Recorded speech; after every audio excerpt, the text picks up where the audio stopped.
Hi everyone, I am Pramod Chunduri from Georgia Tech. Today, I will be presenting our paper Zeus, Efficiently Localizing Actions in Videos Using Reinforcement Learning. This work was done in collaboration with Jaeho Bang, Yao Lu, and Joy Arulraj. Zeus is a video analytics system that can efficiently detect action instances in a large corpus of video data. It can classify and localize the action boundaries at a user-specified accuracy target. Actions in videos can be described as events that take place over a sequence of frames that have a specific start and end point and that can span over arbitrary number of frames. For example, in the given scene, the action is a person crossing the street from left to right. This action takes place over several frames. The action begins when the person starts walking and ends when the person leaves the camera's field of view. The action span depends on the pace of the person and can span anywhere between 100 and 500 frames. Efficiently detecting and localizing actions has a lot of real world applications. Consider the following scenarios. An urban planner wants to query all the intersections in the city that have the busiest pedestrian crossing. A user wants to find suspicious activity from a month-long surveillance camera footage. These scenarios require processing actions from large volumes of video data in a limited time. If we represent the earlier scenario in SQL, we will write the query as shown. Here, UDF is a user-defined function that is required to answer the query. Segment ID is the identifier for the video segment, and accuracy is the user-specified accuracy target for the query. There are three main challenges to processing action queries efficiently. First, actions are complex. They often require context from several frames. Consider this video clip depicting a car stopping at a pedestrian crossing and people crossing the road. Let's say the action we want to localize is a person crossing the road from left to right. The system needs to first classify the action correctly and then localize the action boundaries accurately. Existing video analytics systems use lightweight filters on individual video frames to quickly remove irrelevant frames. However, these lightweight filters fail to capture the complexity of the action localization task. To identify such actions, action recognition frameworks use 3D CNNs. Given a full video with annotated ground truth frames, the 3D CNN network processes the input video in a sliding window fashion to detect the presence or absence of each action in the video. A major limitation of such window-based methods is that 3D CNNs are computationally expensive. We observe that 3D CNNs are up to 6x slower than their 2D counterparts. The third challenge associated with processing action queries is to maintain the user-specified accuracy target. The frame-based methods do not reach this target accuracy due to their inability to capture the task complexity. On the other hand, the window-based methods can reach the target but are too expensive due to 3D convolutions. They further do not have an explicit control over the accuracy that they can achieve. Zeus is a video analytics system that we built to address these three challenges.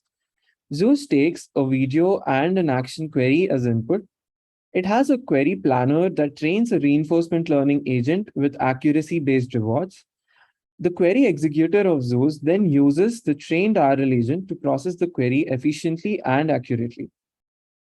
In the next part of the talk, I will describe these components in detail. We'll discuss the query executor and the query planner of Zeus. We will then show an evaluation of the system.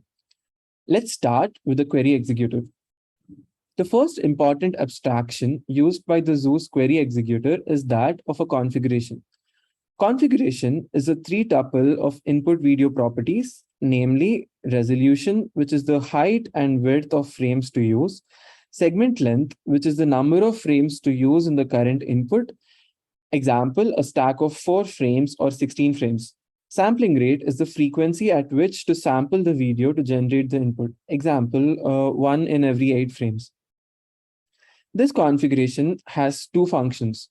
First, it is used to generate the next segment to process from the full video. Second, It can be used to index into the model catalog and select the UDF to use.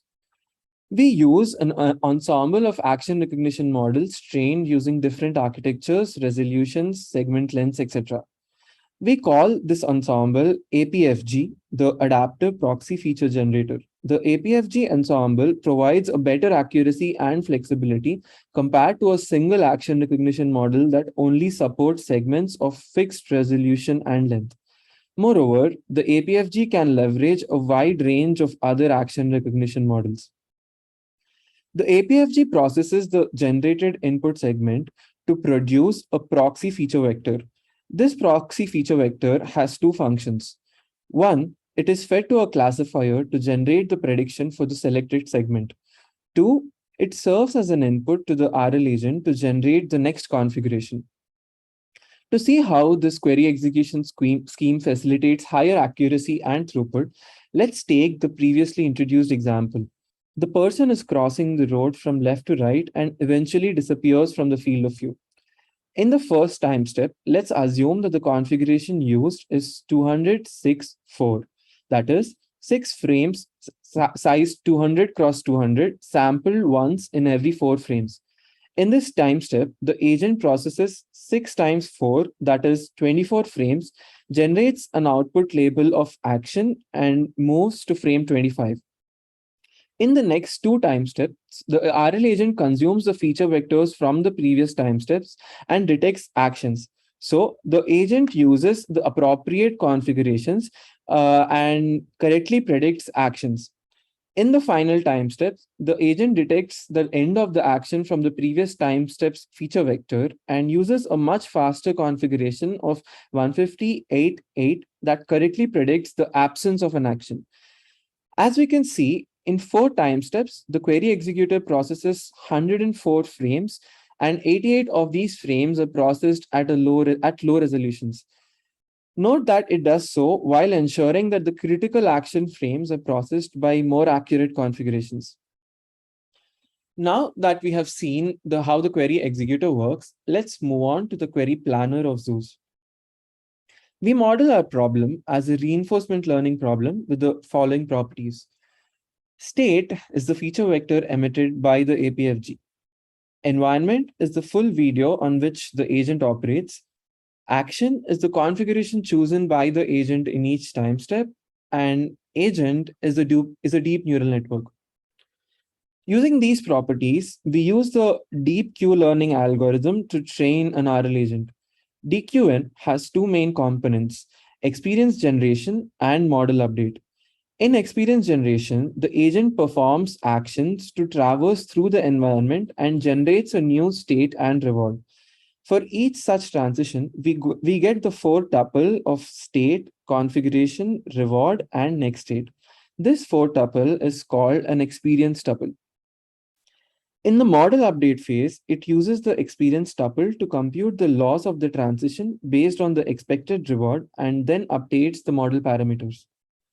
To better understand the RL training mechanism, we need to understand the configurations that are available to Zeus. The table shows a few available configurations. Each configuration has an associated throughput and accuracy that is computed on a held out validation set using the sliding window technique. Notice that the accuracy and throughput of the configurations are inversely proportional. That is, faster configurations are less accurate and vice versa. The naive DQN algorithm does not support accuracy-based rewards since we cannot compute accuracy of the agent in discrete time steps. To circumvent this problem, we divide the training phase into an experience collection phase and a reward assignment phase. In the experience collection phase, the agent traverses through the video and generates predictions. Note that the agent does not receive a reward yet.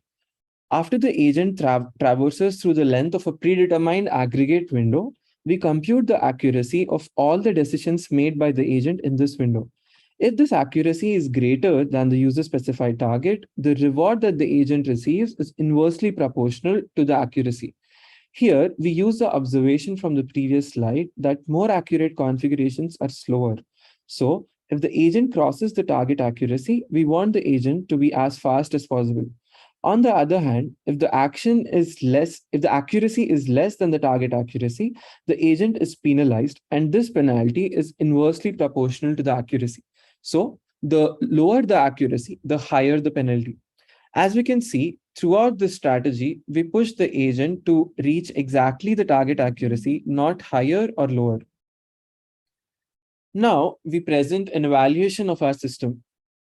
The objective of our experiments are threefold: to show the efficiency of the query executor in executing action queries, to show the efficacy of the query planner in consistently reaching the accuracy target, to show that the RL agent in Zeus is practical. We compare Zeus against four baselines. Frame PP, which encompasses existing frame by frame video processing techniques such as BlazeIt, probabilistic predicates, that is PP, and NoScope. Segment PP, which is a direct extension of the lightweight filters in frame PP to segment level. Zeus sliding, which is a sliding window-based method that was presented earlier in the talk. And Zeus heuristic, which uses hard-coded rules to dynamically update the configurations. We use three base benchmarks and a total of 6 queries to evaluate Zeus. Thumos 14 and ActivityNet are standard benchmarks for temporal action localization, with actions ranging from 10 seconds to 1 minute in length and having an action density of greater than 50%. We select 2 queries from each of these datasets. Since both these datasets have high action density, we introduced the Berkeley Deep Drive dataset and manually annotate 200 videos from these datasets with 2 queries: a pedestrian crossing from left to right, and a left turn of a car.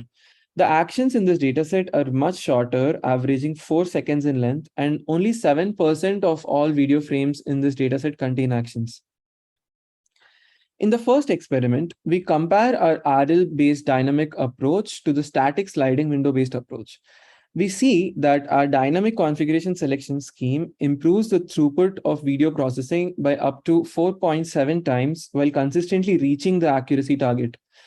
This shows that the RL agent can effectively utilize the multiple configurations available to it to accelerate action query processing with no loss of accuracy. We next compare our RL agent to manually derived heuristics for dynamically selecting configurations. We see that our method provides up to 3 times higher throughput compared to heuristics. Further, heuristics overshoots the accuracy target of 0.75 by 4% at the cost of throughput. This shows that the rule-based methods cannot effectively trade the excess accuracy budget for a higher throughput due to the rigidity of these heuristics. We then compare Zeus to the frame-based filtering methods, frame PP and segment PP. We see that the accuracy achieved by these methods at their best possible configuration is still prohibitively low. Zeus is up to 40% more accurate than these methods. This shows that the lightweight models in the filtering-based methods cannot capture the complexity of actions. We also test the practicality of Zeus by performing a domain adaptation experiment.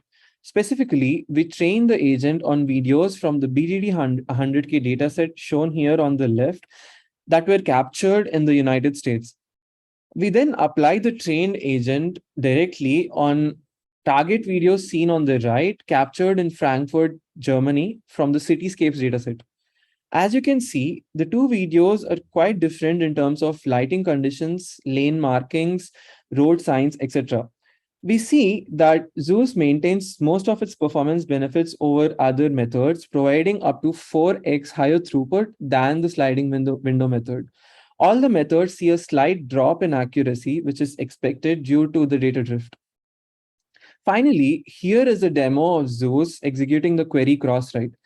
We can see that the agent only rarely uses the slow configurations, primarily when it expects an action. The slow configurations are marked in red. And further, the agent uses a low resolution for a lot of frames while also correctly predicting the action boundaries. That is the end of my presentation. Thank you.